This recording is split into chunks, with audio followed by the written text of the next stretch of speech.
Welcome. I'm Larry Bent. I first met Roger at UBC 46 years ago. I was best man at Roger and Lorraine's wedding because I had a car.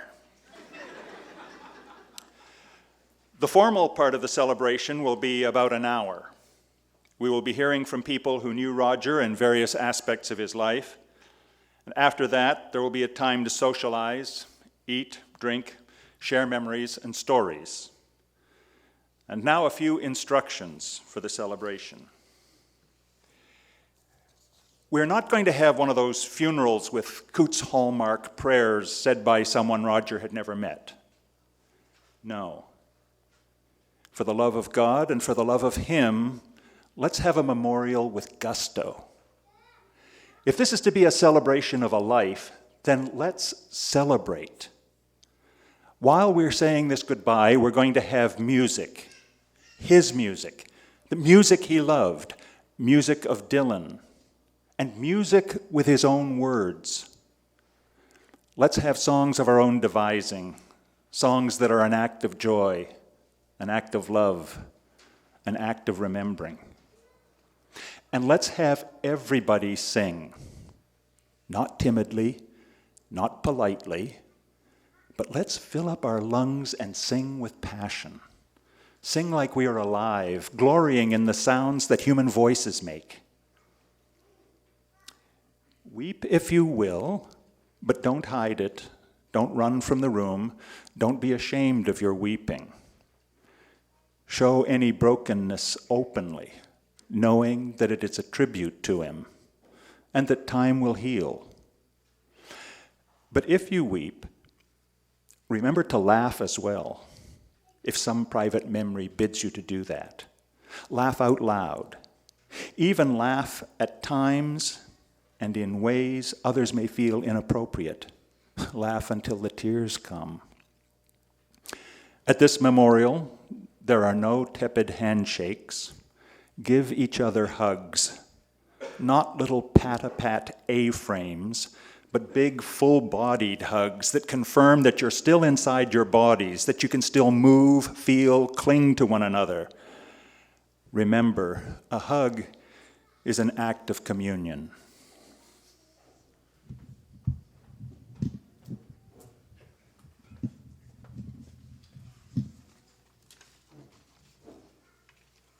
Thanks, Larry. I'm Ellen, Roger's daughter. And today we're celebrating the many facets of my dad's life. When I reflect back on the last few months, and especially the last few days of my father's life, his poetic way and his poetry is what I hold on to. My father always was a poet. I remember every Christmas and birthday, we would all receive a book of poems. As a kid, I appreciated them, although sometimes I wish that it would be something else that I'd circled in the Sears Christmas catalog that was under the tree. However, there would always be a moment that I would take those poems and read them alone in my room. I would read them as he would read them, slowly, carefully, and with intended pauses. My father's careful selection of words and his attention to beauty and the details of everyday life have not only influenced my own writing, but how I approach life. This fall, my dad was awarded the Writing Federation of Nova Scotia Poetry Prize for a series of poems called Orientations. And a selection of these poems have been printed for us today, and they're on the back wall. Throughout the fall, my dad was reworking more poems about his experiences of traveling and living in Syria and Turkey into a book. He was also collaborating with Alice and Angelo and Ian Bent, the children of Larry, who is one of my father's dearest friends. The poem, Old Moon, had been written 30 years ago, and Allison had selected it to be the lyrics of one of the songs on our upcoming album. My father, throughout his illness, remained steadfastly committed to recovering, and in the last week of his life, though many physical activities had become too difficult, he insisted on going to appointments with doctors and seeing friends. By Thursday afternoon of that week, he had begun to slip in and out of this world and was not always responsive to us. We worried what the night would bring. Friday morning, although very weak, he awoke and insisted on being showered, shaved, dressed, and sitting in the living room for when Ian arrived to play the music he had composed for their collaboration. Ian arrived with his parents and set up his speakers and keyboard. He wanted to hear Roger's phrasing as he read the poem before he considered the composition finished. My dad was a wonderful reader, and that morning he read his poem straight and true. And although his voice was weak and his breath short, he did not falter or hesitate. Ian played the composition, and my dad began to read the words over the music.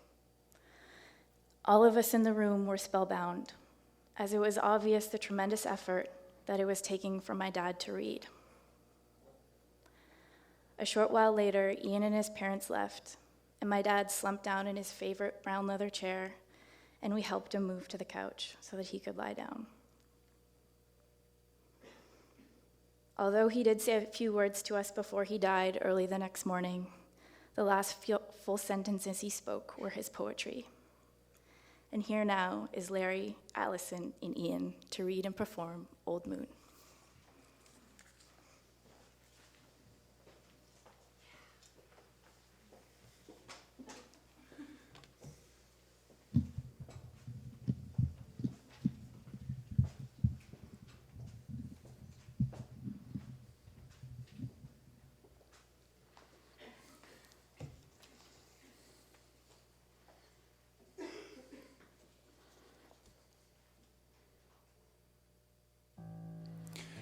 Come up, come up, come up. Lift your round yellow head, O moon. Above the furrow of cloud, emerge in your roundness and shine. Come up, come up. Pull yourself clear as the earth tilts away and shine across the town, your face fully round and yellow and free. The sky above is cold and clear. Are you looking for me, your old yellow face now floating, as I have been looking for you? I am here, but I am gone. I am on my way with the wind behind, flying down the straight road to find her, my darling, who waits and watches. Shine high, shine whiter, old moon. Shine on me as I fly. Keep that road bright as I swerve round the big rigs, keeping my eyes straight, mind clear as the sky. Old moon, you have watched us, lovers, these dozen years. Keep watch tonight. Keep me safe on my way. And by your light, old moon, help me fly, help me home to my love.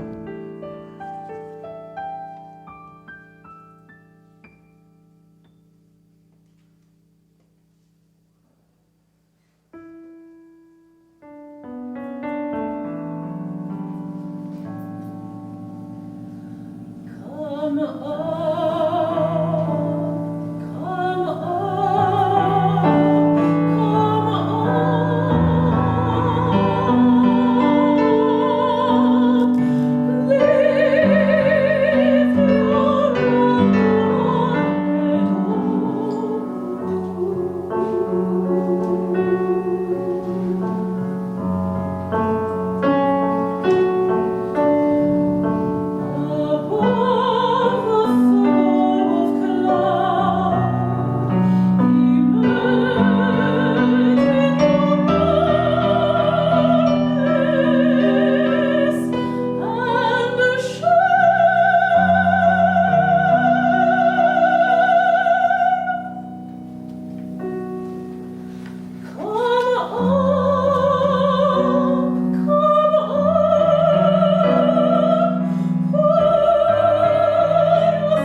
That was beautiful, wasn't it?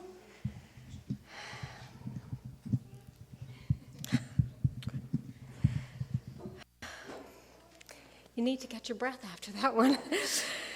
Good afternoon, everyone. My name is Connie Laforte, and I'm here with my husband, Phil Legier, and several colleagues from Uniacke District School.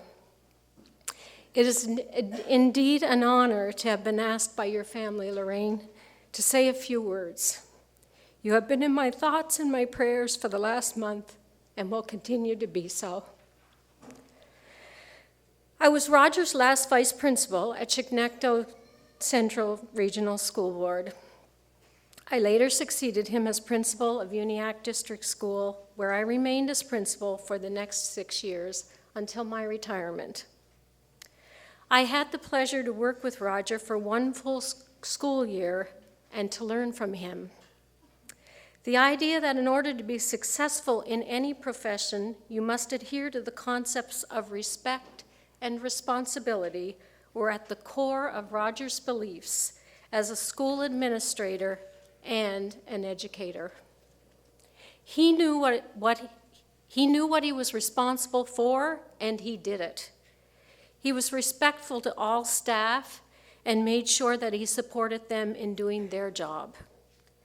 Everything he did was with the interest of children in mind. One example of this happened every year when Miss Mackenzie would stress over how to get started on her poetry unit. Imagine Roger with this one.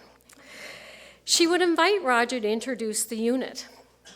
I think Roger was secretly waiting for the opportunity, as when the time came, he would arrive at the classroom door with a rosy red apple, gently place it on the teacher's stool, and begin the lesson.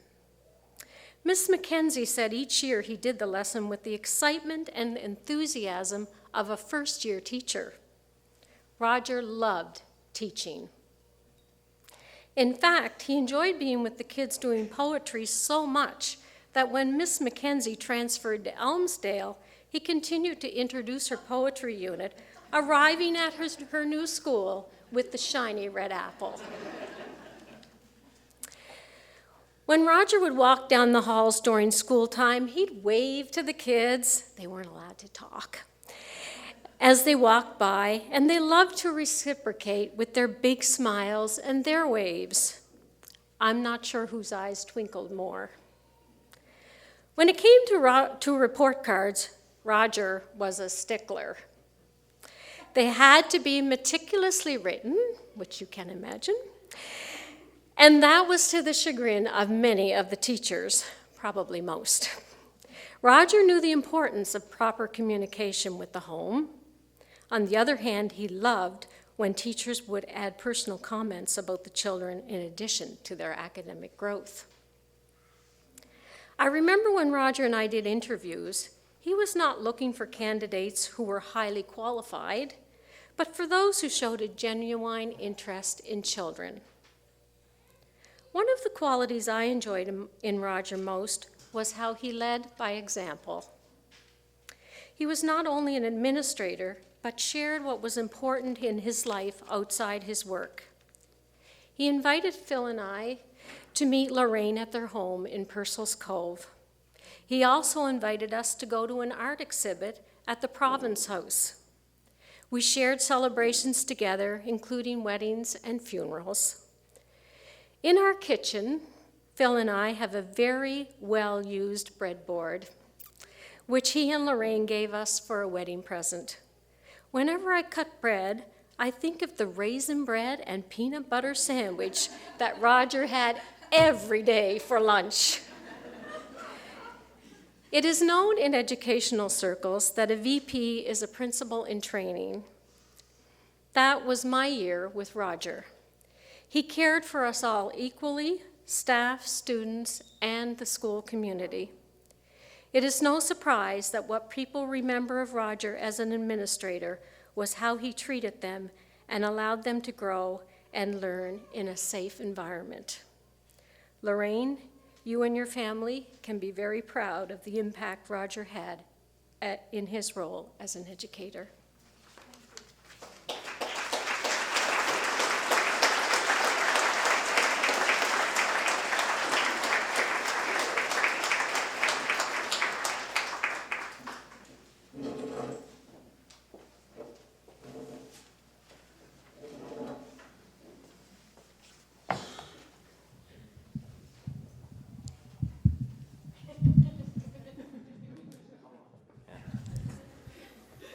I'm thankful for a few things. I'm not immediately following Allison. And I'm Toby, for those who don't know me. And I'm up here because my sister asked if I would read something. And I said, I just don't read poetry. Just don't. But I said, I'll try. So I said, well, what do you want me to read? And she said, well, I really would like this one. And the title of the poem is Robinson Road. And so I asked some questions about, well, what does it mean? Where does it take place? Does anybody know anything about it? And I surprisingly didn't get a lot of information. So you guys are going to hear it, because I'm going to read it. But Robinson Road is a little road. Roger moved our family to Maitland, and there's a small little road. I can't describe it for the people. People from Maitland here would know where it is, but anyway, it's named after that. I'll read it the best I can, and you can go from there. Robinson Road. They come and they go, make plans to build houses and gazebos, plant trees, clear gardens, buy a magazine that tells how to quit your day job.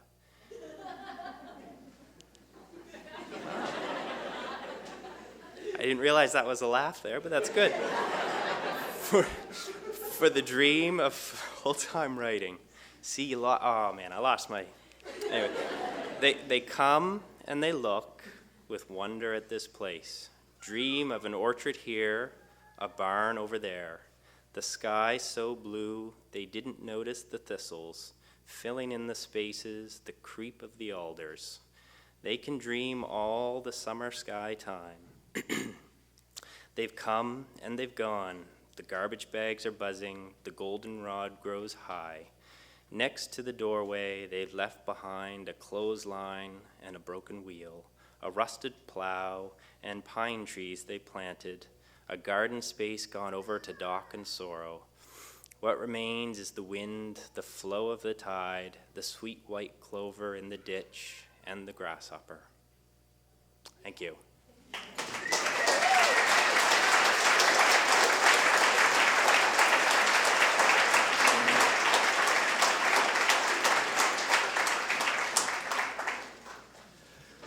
Well, we need poets and engineers, so. My name is Rick Bowden. I knew Roger for 30 years. I first met him during the Maitland years. Both of us were educators in the Colchester School Board. And I remember coming home during the first months that we moved to Truro. And I remarked to my wife that day I had just met the coolest guy.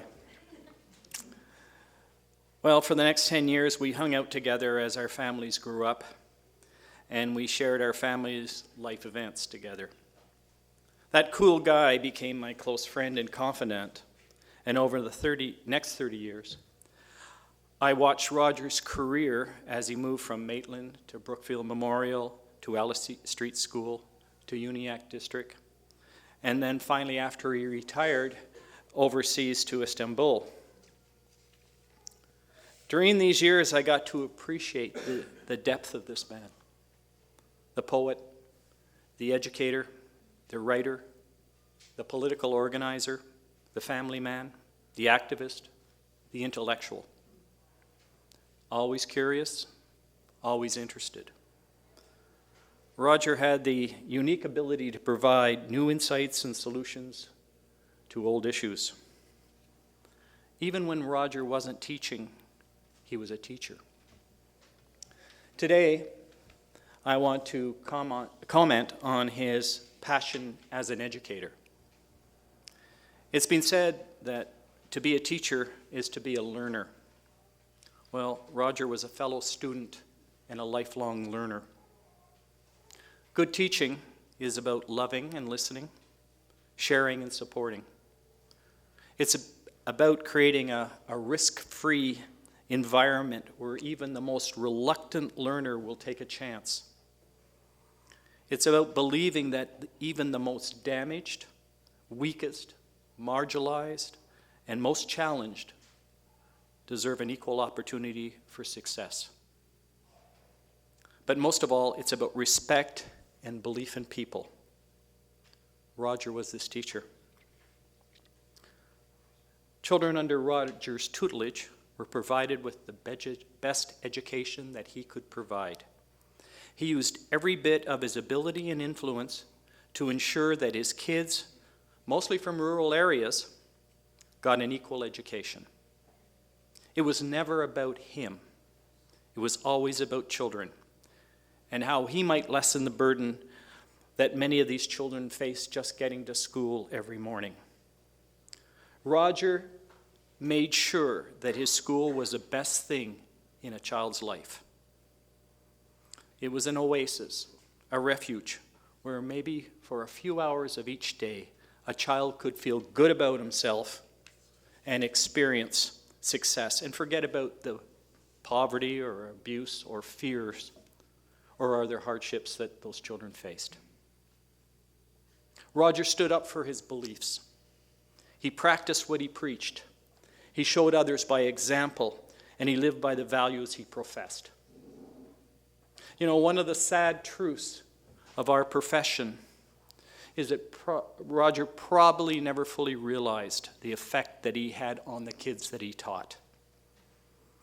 That special word, the hug, the smile, the few moments that he stopped in the hall to listen and show he cared, that caused a major impact on a child's life.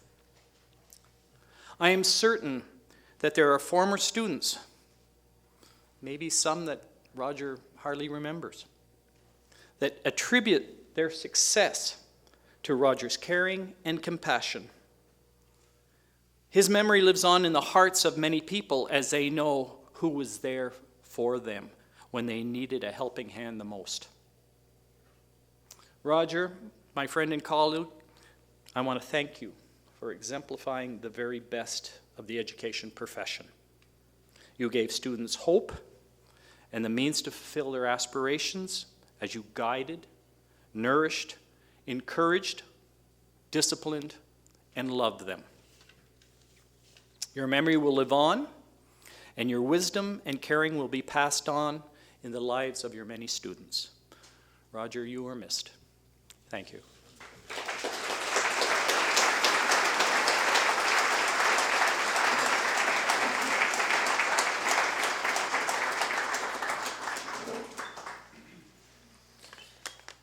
Hello, everyone. I'm Morgan Field, Roger's nephew. Which nephew, you might ask? Nick is my father, and he, unfortunately, is not here. So I'm reading on his behalf today. He composed some words before or after Roger passed, and I want to share them with you. Roger Michael Field, older brother and best friend now gone. While I wouldn't say that Roger and I were inseparable when we were children, I will say that we have many happy memories of our childhood, which include Roger. Grand times at the farmhouse in East Bay, running barefoot from July to September, swimming inside the sandbar in the lagoon, rowing the boat, the old hen house, all signs of the chickens gone, with only the lingering smell to mark their presence in the past. They were magical times in our childhood. It was in that hen house that Roger and I together had our earliest boyhood dream come true while Mother was resting. Ann McIntosh from up the hill made a proposition to both of us. On the count of 3, we dropped our drawers. It was an embarrassing revelation of the 2 little weenies and the marvel of none. That was one of the many things that Roger and I would experience together. Brothers and best friends. Roger and I both worked on the ships the summer before heading out west. Roger to attend UBC and me to seek work. On our journey there, we drove school buses as far as Edmonton, and then we hitchhiked the rest of the way together. When we arrived in Vancouver, we made our way to the Missions to Seamen Seeking Shelter, proudly displaying our discharge papers. Imagine our dismay when they told us that they were full, and then we had to spend our first night in Vancouver at the Central City Mission, surrounded by the East Hastings crew. I was 19 and Roger 21. It was a scary situation, but being with Roger made it bearable. We both knew we would look out for each other. We were in it together, brothers and best friends. We quickly found an apartment together, and it was there that we practiced smoking tobacco, burning the backs of our throats in preparation for the harder stuff. Roger and I had many adventures together: Expo 67, group homework, pouring cement in Maitland, to name a few. That we were brothers was a given. That we were also best friends was a gift. Roger and I did many memorable things together. Our closeness was deeper than that. Roger and I were opposites. He was the soulful, reflective one, and I the practical one. Roger introduced me to poetry, a spiritual gift that he gave me that I will treasure. I will always be thankful to him for that. Like all the field boys, Roger loved the ocean, and I brought him closer to his love by sharing the practical skills of sailing. These are the deeper ties that bind us together, or bound us together, brothers and best friends. I'm grateful for the time I've had with Roger. I saw him gently away, but also did knowing that our connection will transcend the physical, brother and best friends. Thank you.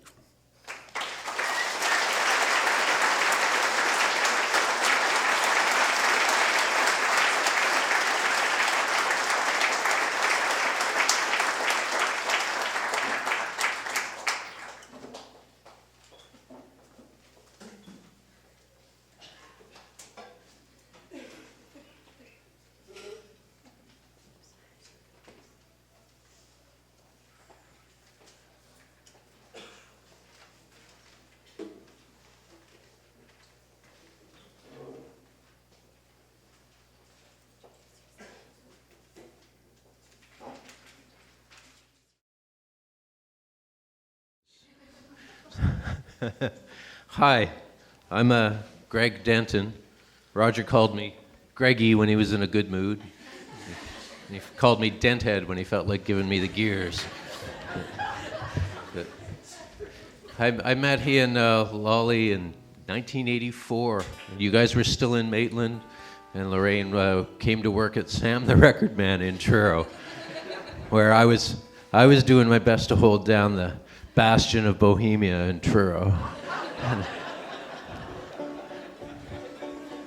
And I don't know, we went out to Maitland, and I read Roger's poetry, and he lent me his copy of the Journal for the Protection of All Beings, a very fragile publication, City Lights, published in the 60s. And after that, I kind of just appointed myself family mascot, I think so.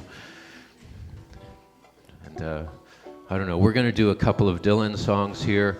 Roger and Lorraine swept me out of my Mascad studio in the summer of 1989 and took me to my first Bob Dylan concert. And I went to my 15th Bob Dylan concert 2 weeks ago. But that show in 1989, it was a lovely show in Joliet, Quebec, in an amphitheater.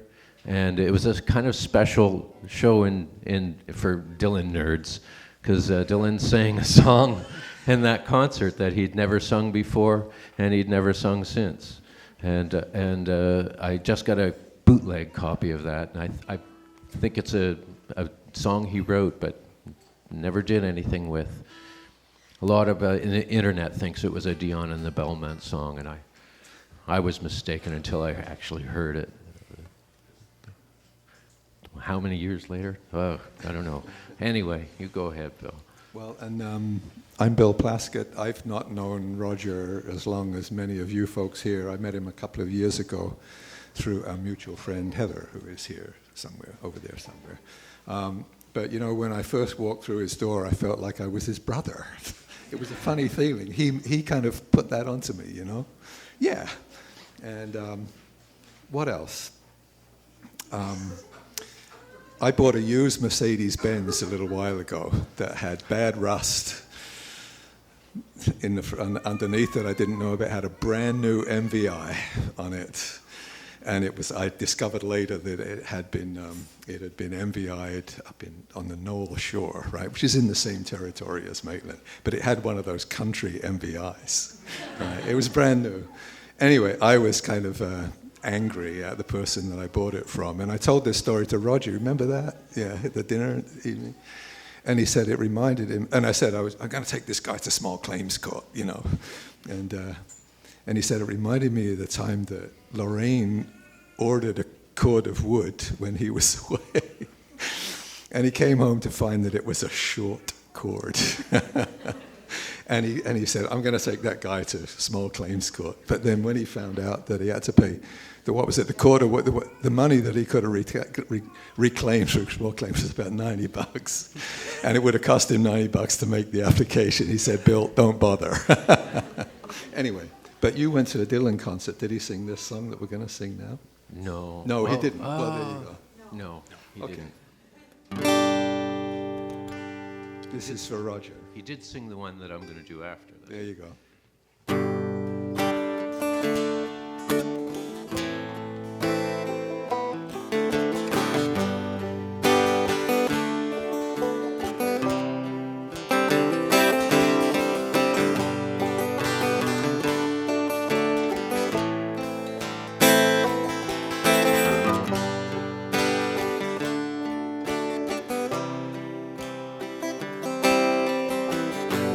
Mama, take this badge off of me. I can't use it anymore. It's getting too dark for me to see. I feel like I'm knocking on heaven's door. Knock, knock, knocking on heaven's door. Knock, knock, knocking on heaven's door.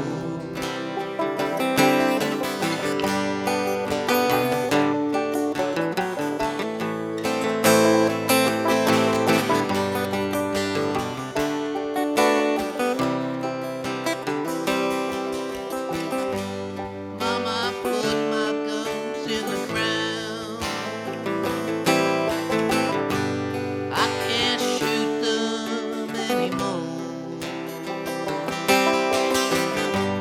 Long black cloud is coming down. Feel I'm knocking on heaven's door. Knock, knock, knocking on heaven's door. Knock, knock, knocking on heaven's door. Knock, knock, knocking on heaven's door. Knock, knock, knocking on heaven's door.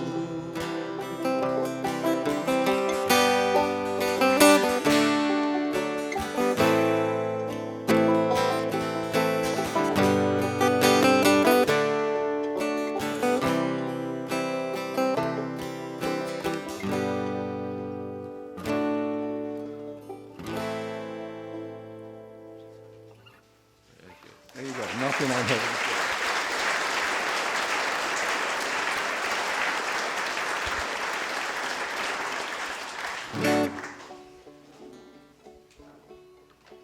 You know what I just remembered? It was you guys were doing like CBC had some thing where you could do your own little documentary broadcast, And I forget the one that you had done, but Roger hatched this other idea one time. I don't know if you remember this, John Evan, that we row out to McNabb's Island out here and camp overnight. And he made me bring the guitar, and he was trying to get me to play this song.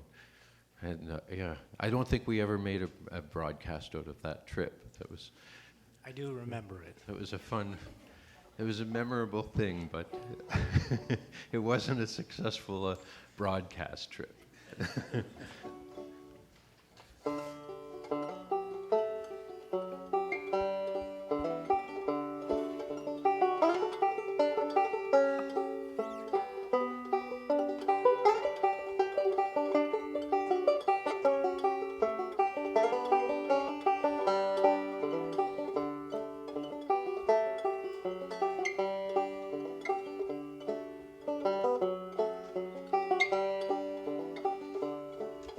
Was in another lifetime, one of toil and blood, when darkness was a virtue and the streets were filled with mud. I came in from the wilderness, a creature void of form. Come in, she said, I'll give you shelter from the storm.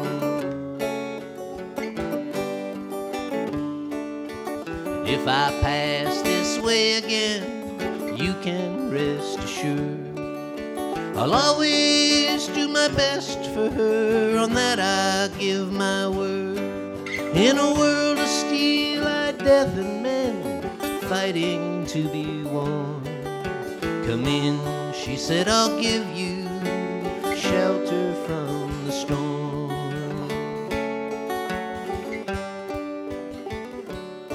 Not a word was spoke between us, there was little risk involved.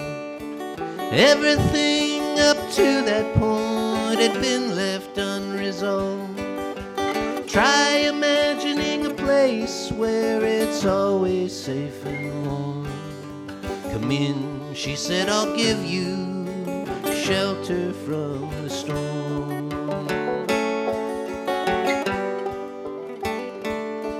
I was burned out from exhaustion, buried in the hail, poisoned in the bushes and blown out on the trail, hunted like a crocodile, ravaged in the corn. Come in, she said, I'll give you shelter from the storm.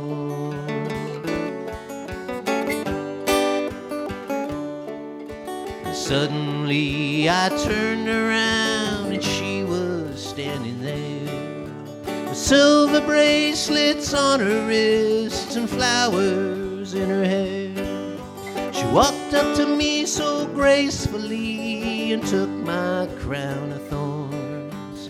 Come in, she said, I'll give you shelter from the storm.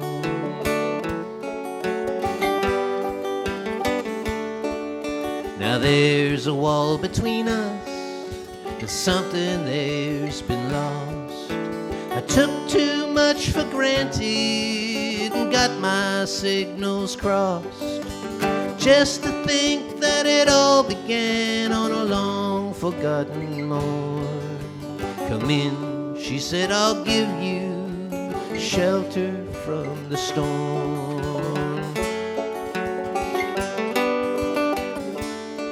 Now the deputy walks on hard nails and the preacher rides a mount, but nothing really matters much, it's doom alone that counts. And the one-eyed undertaker, he blows a futile horn. Come in, she said, I'll give you shelter from the storm.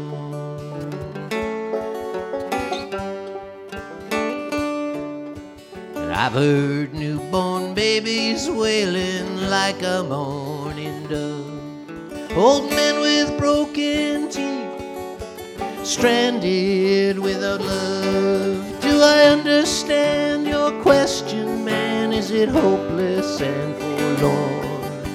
Come in, she said, I'll give you shelter from the storm.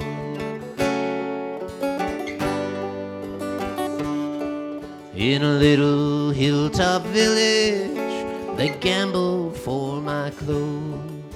I bargained for salvation and they gave me a lethal dose. I offered up my innocence and got repaid with scorn. Come in, she said, I'll give you shelter from the storm.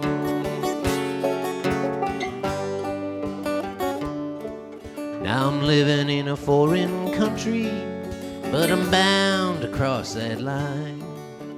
Beauty walks a razor's edge, someday I'll make it mine. And if I could only turn back the clock to when God and her were born. Come in, she said, I'll give you shelter from the storm.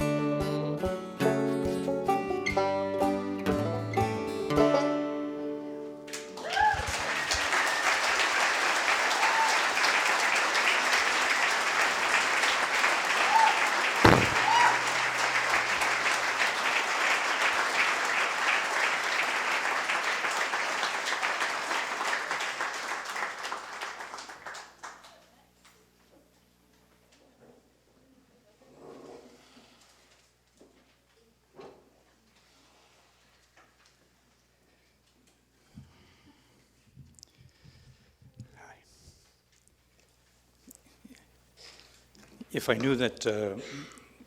knew that Roger liked Dylan so much, I would have treated him better.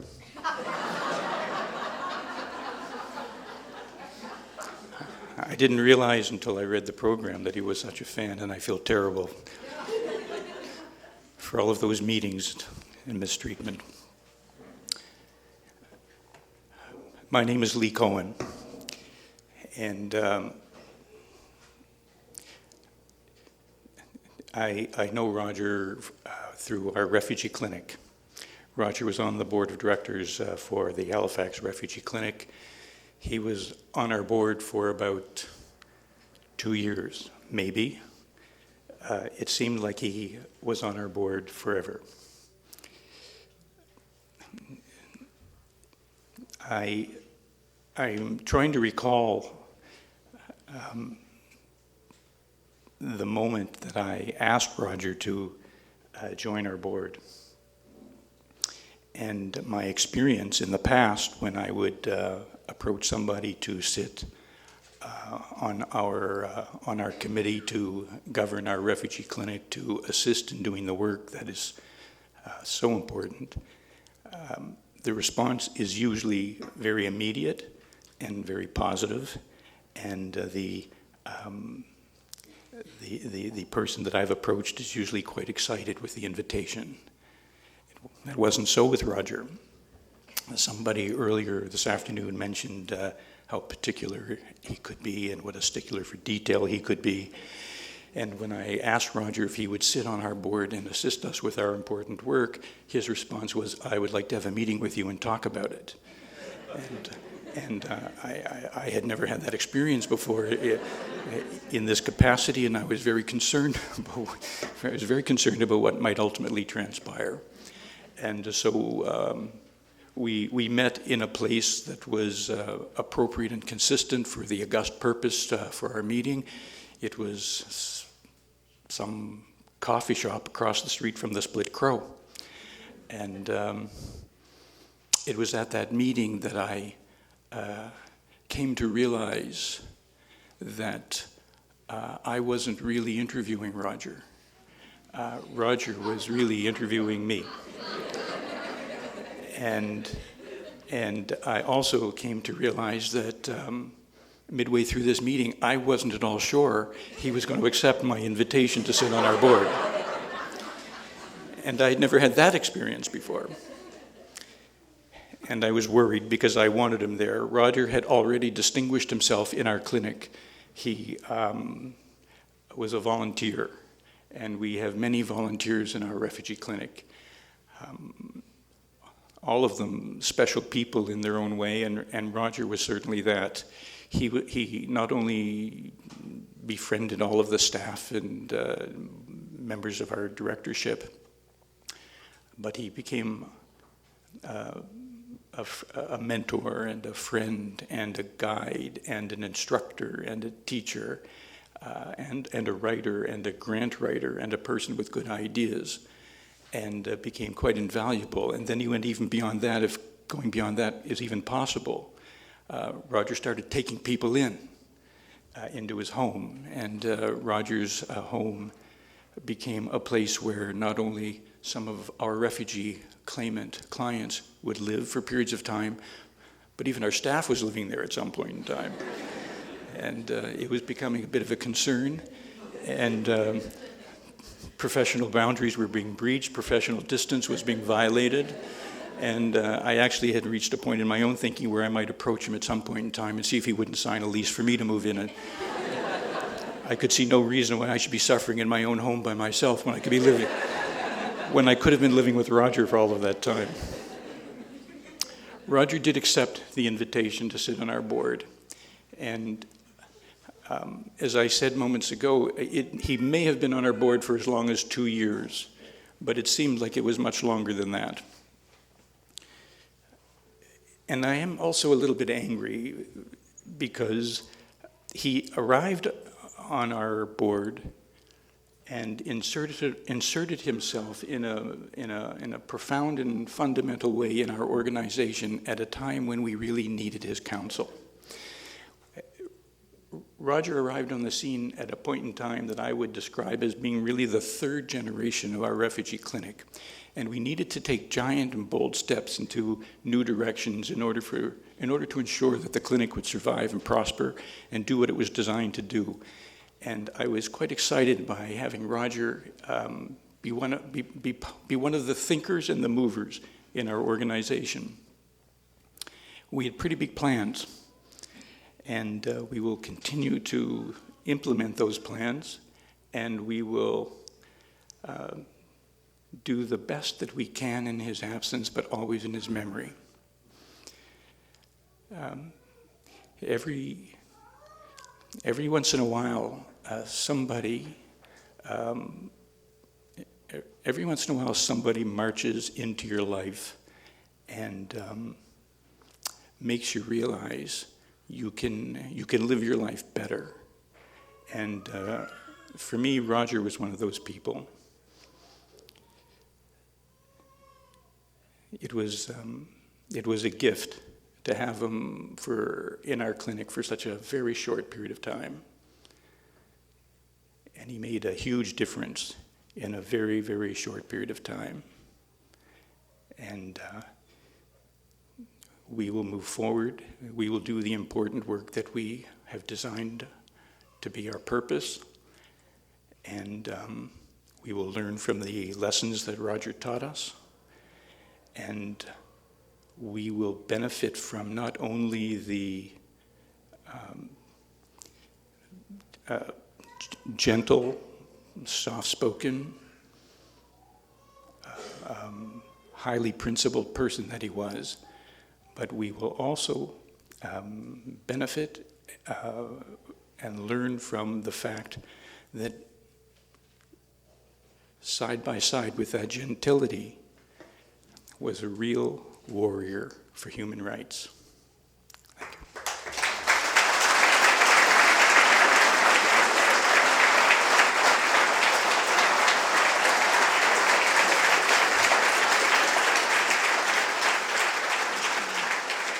I'm not scheduled to speak. I'm Lorraine, but I was always Roger's most difficult student. I just wanted to reassure Lee, because 4 months after I met Roger, we came down to Nova Scotia, my first time, and in Montreal I asked Roger to marry me. And Roger said, "We'll see." And almost every anniversary when I would remind him of that, he would say, "Well, we are seeing." I just wanted Lee to know that.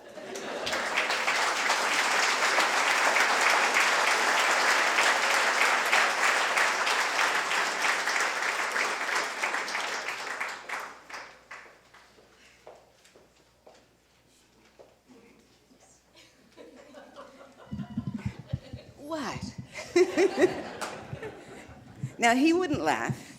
He definitely would not laugh. He might give me an elbow and say, hey, Silvers, but thank you. I'm Sylvia Hamilton, and it's a real honor to be here today. And hello, everyone. I have been blessed to have known Roger as a friend and fellow poet for over 40 years. We began working together in 1971 at New Option School in Halifax. He was kind, ever mindful of others. He was funny. He was taller than I am. A wonderful listener, and he loved words. William Carlos Williams was one of his most cherished poets, and his poem, Asphodel, was one of Roger's favorites. I'll read some lines from this poem that William Carlos Williams read in 1956 at Wellesley College, and it was one of his last public readings. It will be followed by a short piece that I wrote for Roger. Asphodel, that greeny flower. Of asphodel, that greeny flower, like a buttercup upon its branching stem, save that it's green and wooden. I come, my sweet, to sing to you. We lived long together, a life filled, if you will, with flowers. When I was a boy, I kept a book to which, from time to time, I added pressed flowers until after a time, I had a good collection, the asphodel forebodingly among them. I bring you, reawakened, a memory of those flowers. They were sweet when I pressed them and retained something of their sweetness a long time.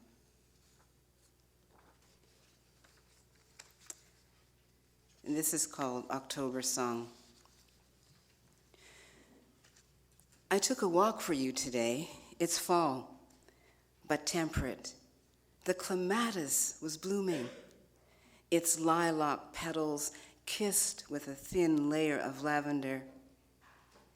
At Grand Prairie Park, the trees stood naked without their leaves. At Evangeline Beach, the tide was way out. You could walk, it seems, forever. Hardly anyone there, except a family, a young couple. Him, her, a little boy reluctant to walk. His dad picks him up, takes off his sneakers, puts him back down, so his little bare feet touch the warm October mud. There, in the distance, is Cape Blomidon, silent, watching, steady as you, as blue as the endless sky, as the seagull in flight disappears from view. Thank you.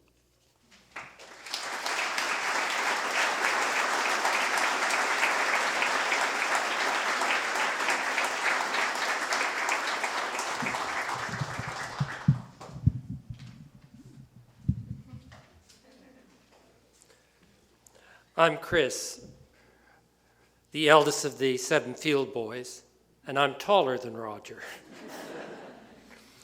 Roger is number 2 and older brother to 5 younger fields. Roger loved literature, and I wondered what Shakespeare had to say about brothers. Clarence in Richard III said, "If you do love my brother, hate not me. I am his brother, and I love him well." When Roger and I talked, especially during this fall, he would often say to me, "Chris, do you remember?"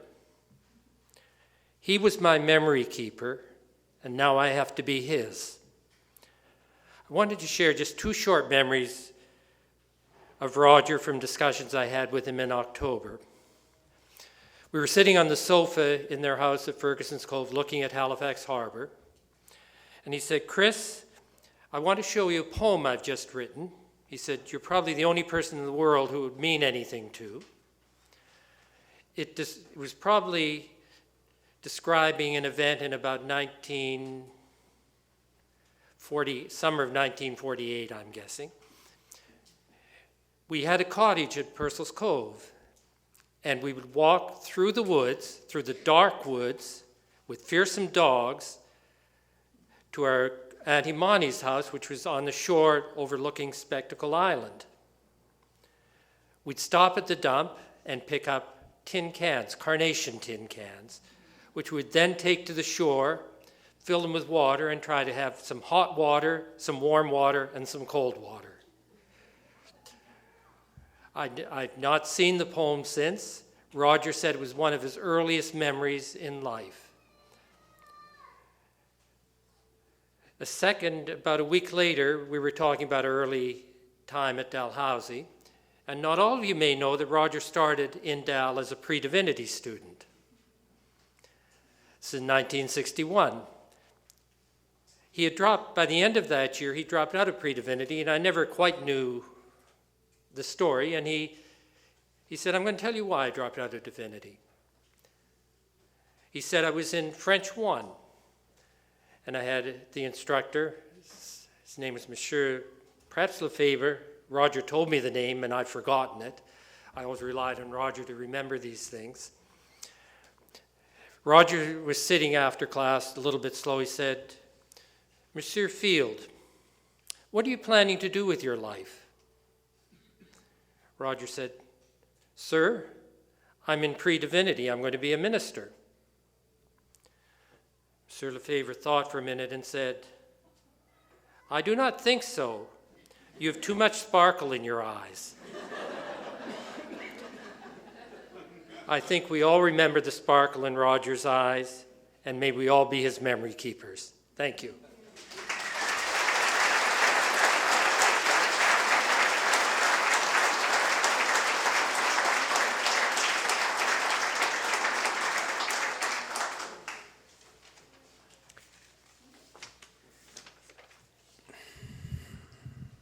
So I didn't get introduced earlier, but you might be able to tell by my voice or maybe the way I look that I'm Roger's son. Second son, I'm John Eben. I really like that there's like kids in the hall and you can hear that new part of life. Because Dad, he really loved kids and he was so aware of the cycle of life and the importance of just remembering the meaning of everything. Yeah.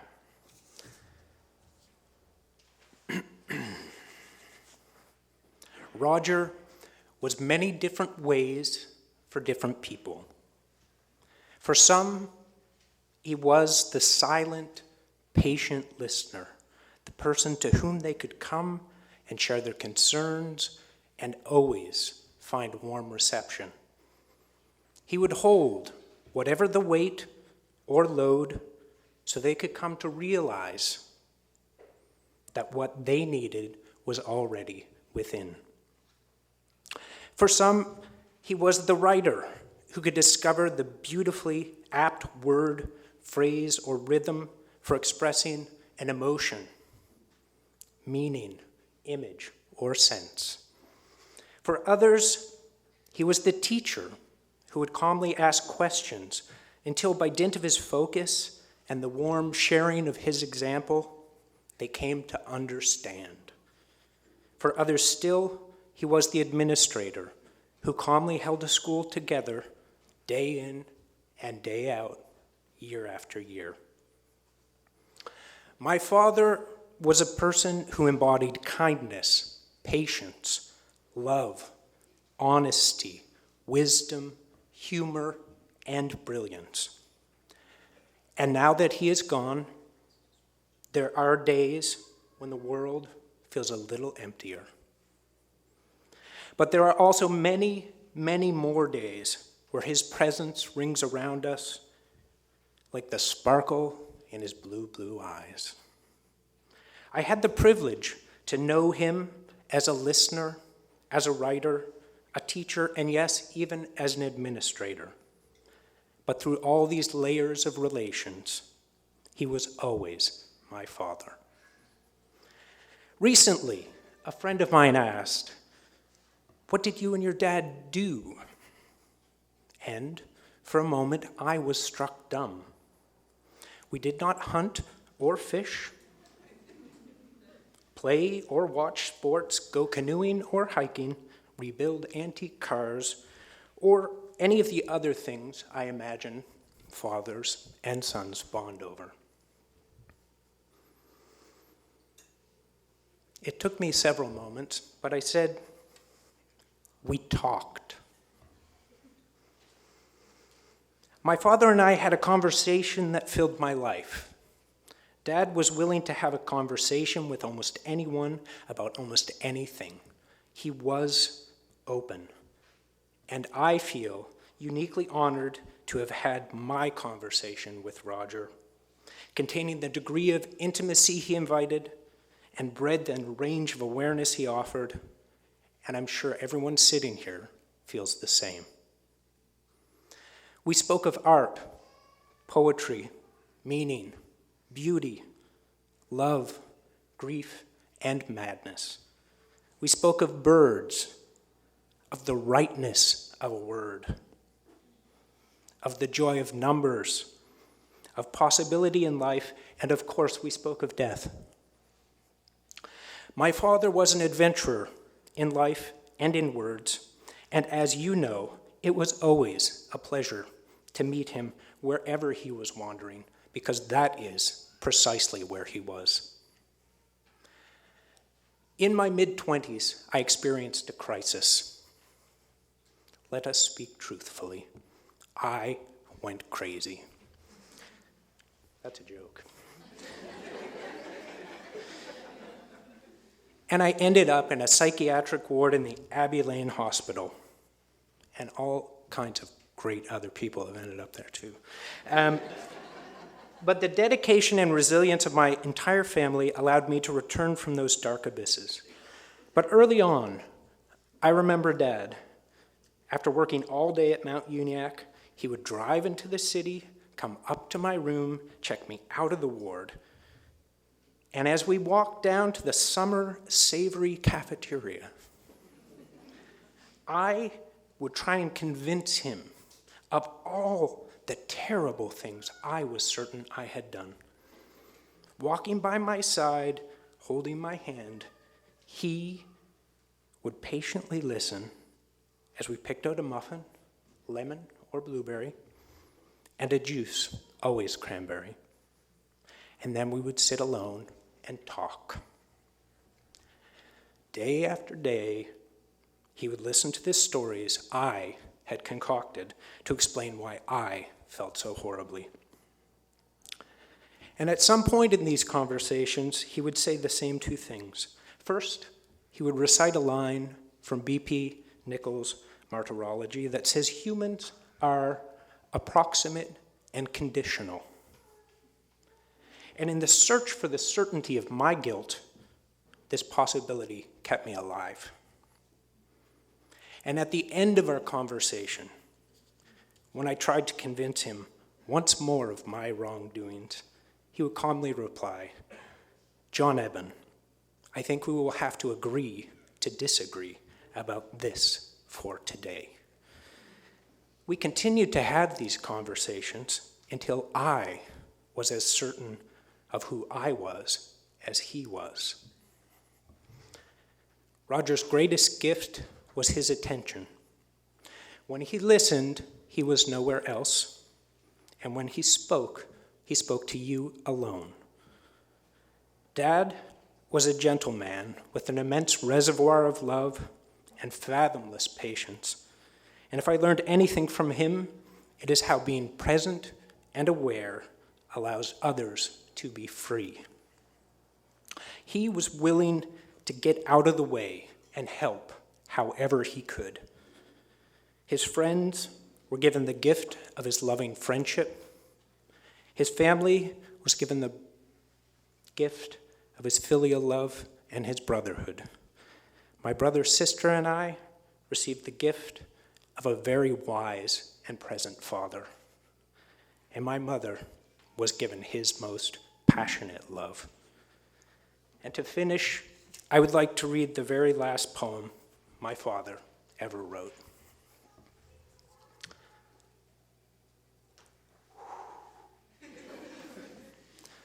One thing about being in this bed, if this is the place where I will die, is the panorama of the view and the fact that you can tell where the sun is located every day, that you can see its rise and set.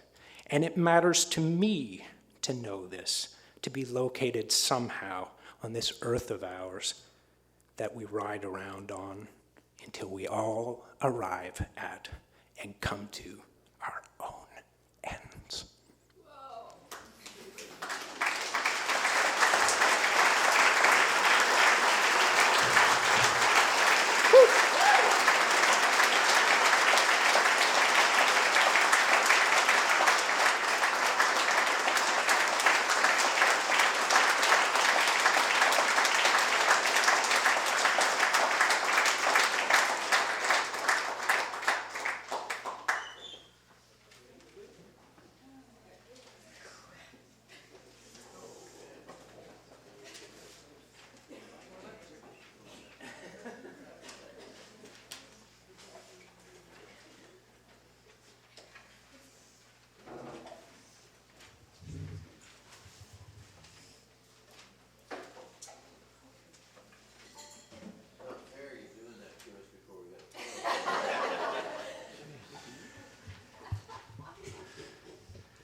Oh, yes.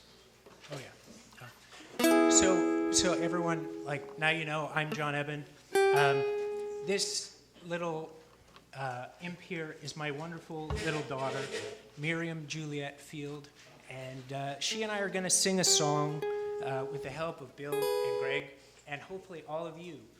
It's called, On the Course. That's the way love goes. It's a song that Miriam and I used to sing to Dad, and yeah, it's just a really pretty song from a long time ago. All right.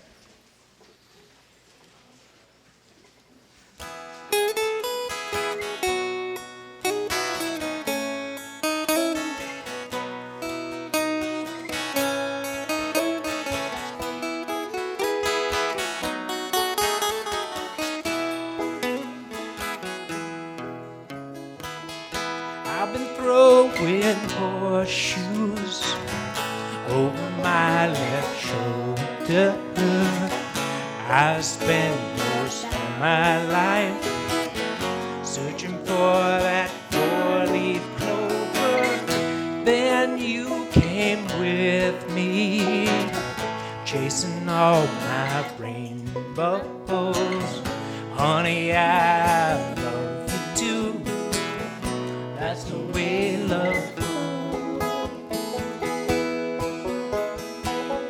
That's the way love goes, babe. That's the music God made for all the world to sing. It's never over, it just grows. Losing makes me sorry. You say, honey, don't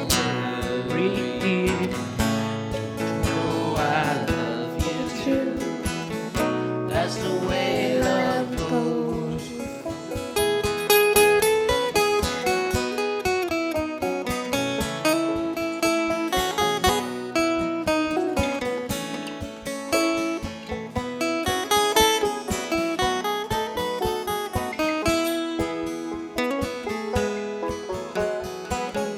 That's the way love goes, baby. That's the music God made for all the world to sing. It's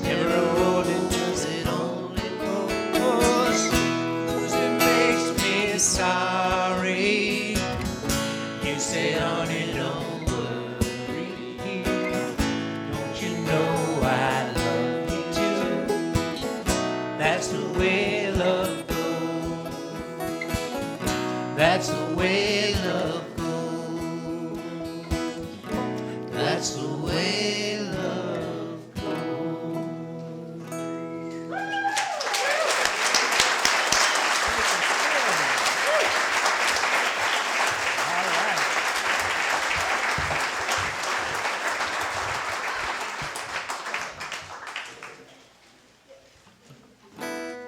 So I guess I'll tell the story about this song.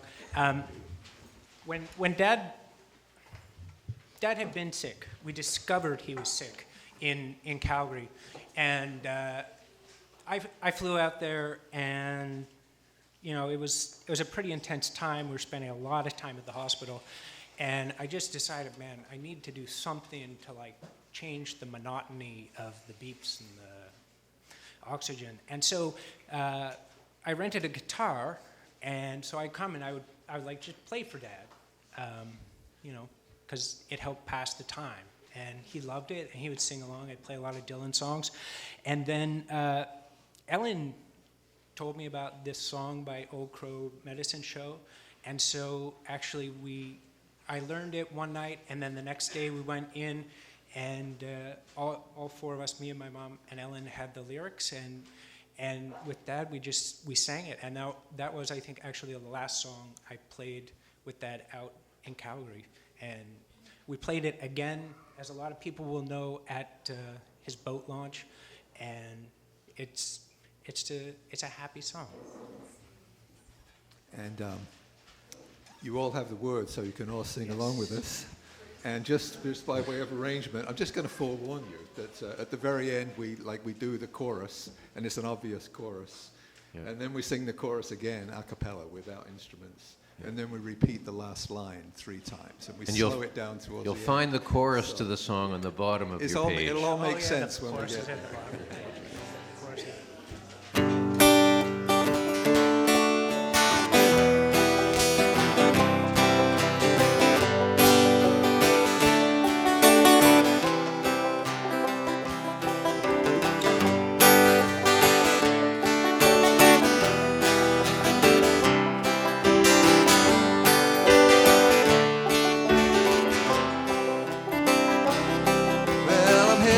South to the land of the pines. I'm thumbing my way into North Carolina, staring up the road and praying to God to see headlights. Heading down the coast in 17 hours, pick me a bouquet of dogwood flowers. I'm hoping for Friday I can see my baby tonight. So rock me, mama, like a wagon wheel. Rock me, mama, any way you feel. Hey, mama, rock me. Rock me, mama, like the wind and the rain. Rock me, mama, like a southbound train. Hey, mama, rock me.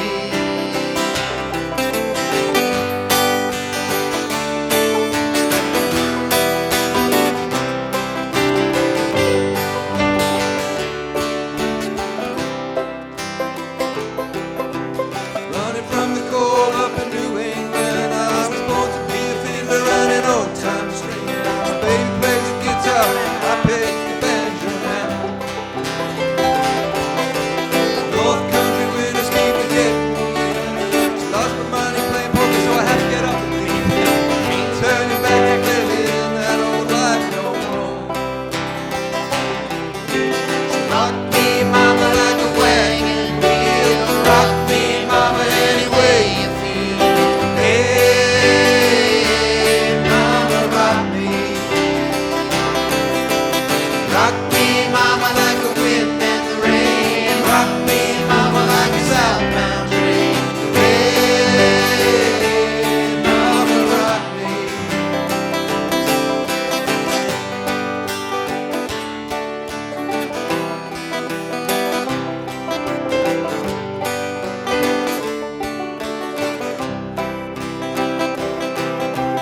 Walking to the south out of Roanoke, I caught a trucker out of Philly, had a nice long toke. But he's a heading west from the Cumberland Gap to Johnson City, Tennessee. Gotta get a move on before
Earlier this week, Lorraine said, "A death is a tear in the fabric of a community.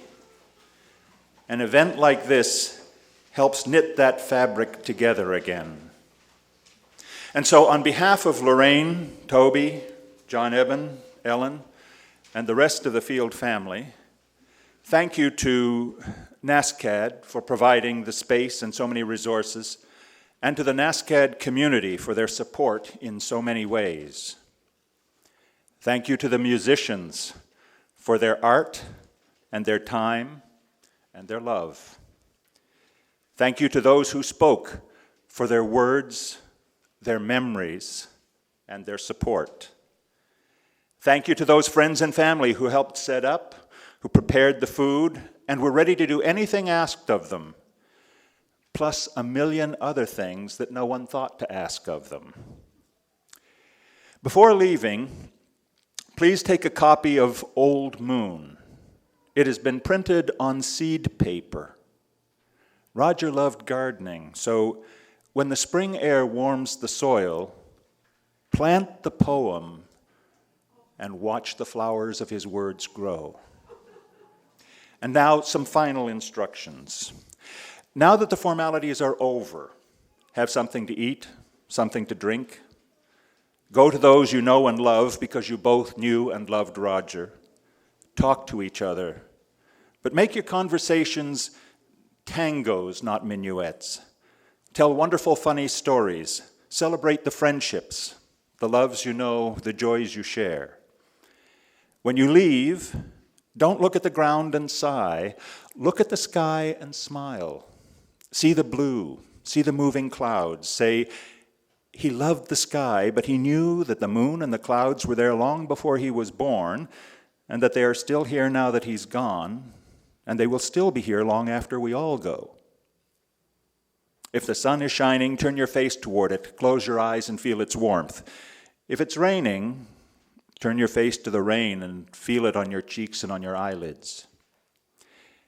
After you leave here, go for a run or a walk on the beach. At the edge of the ocean, shout, leap, celebrate the fact that you are alive. That will confirm that he was alive, and that you and I shared with him this wonderful, joyous, tragic celebration. Then when you collapse, spent, exhausted, and totally alive, you can say, "It was a wonderful ceremony. Roger would have loved it." Thank you for coming.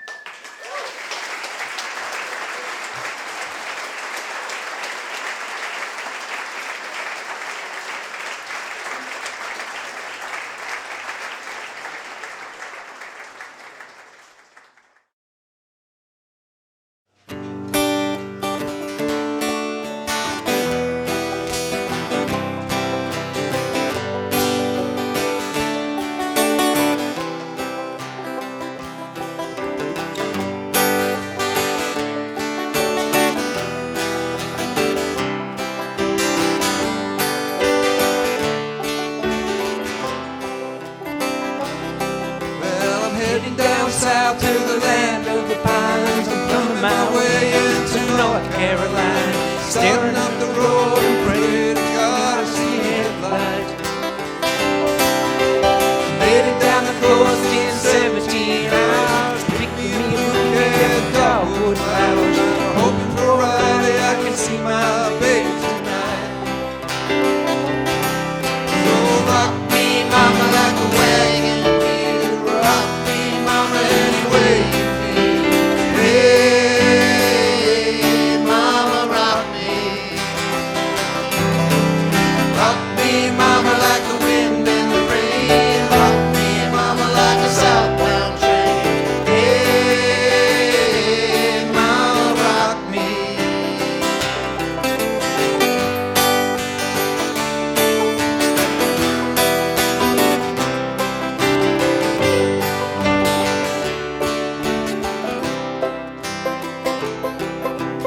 Running from the cold up in New England, I was born to be a fiddler running over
south out of Roanoke. I caught a trucker out of Philly, had a nice long toke. But he's a-heading west from the Cumberland Gap to Johnson City, Tennessee. Gotta get a move on before the sun. Hear my baby calling my name, and I know that she's the only one. And if I die in Raleigh, at least I will die free. So rock me, mama, like a wagon wheel. Rock me, mama, any way you feel. Hey, mama, rock me. Rock me, mama, like a wind in the rain. Rock me, mama, like a southbound train. Yeah, mama, rock me. So rock me, mama, like a wagon wheel. Rock me, mama, any way you feel. Hey.